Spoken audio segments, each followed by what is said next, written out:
เวลาเราทดลองเสื่อมไม้บ่ได้เนาะให้เราเอาคอต่อนี่ซุกเข้าไปหลังจากนั้นเนาะให้เรามาเบิ่งไฟถ้าไฟมันบ่ขึ้นอยู่ด้านนี้เนาะมันจะมีแจ้งเตือนขึ้นมาเนาะบางคนก็บ่มีแจ้งเตือนคันบ่มีแจ้งเตือนให้ทุกคนเข้าไปตั้งค่าได้เลยเนาะ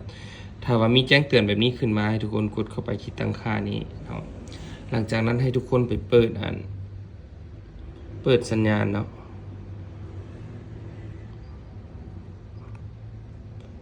เปิดตัวนี้เนาะหลังจากนั้นเนาะมันก็จะมีไฟขึ้นมานะทุกคนนะมันก็จะมีไฟขึ้นมาแมบแบบนี้เนาะ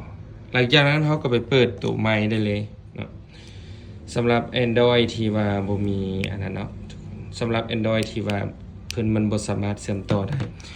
ถ้าเวลามันเชื่อมต่อได้แสงสีเขียวมันก็จะขึ้นอยู่นี่เนาะทุกคนเดี๋ยวตัวนี้แบตหมดเนาะถ้าว่าตัวนี้มันเสื่อมได้เนาะมันก็จะเป็นสีเขียวจึ้งแบบนี้เลยแต่ถ้าว่ามันบ่เสื่อมบ่ได้เนาะสีเขียวมันก็จะบ่จึ้งแบบนี้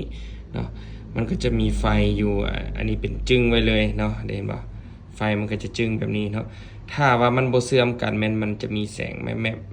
มบเนาะตัวนี้ให้ทุกคนไปลองมึงเนาะสำหรับ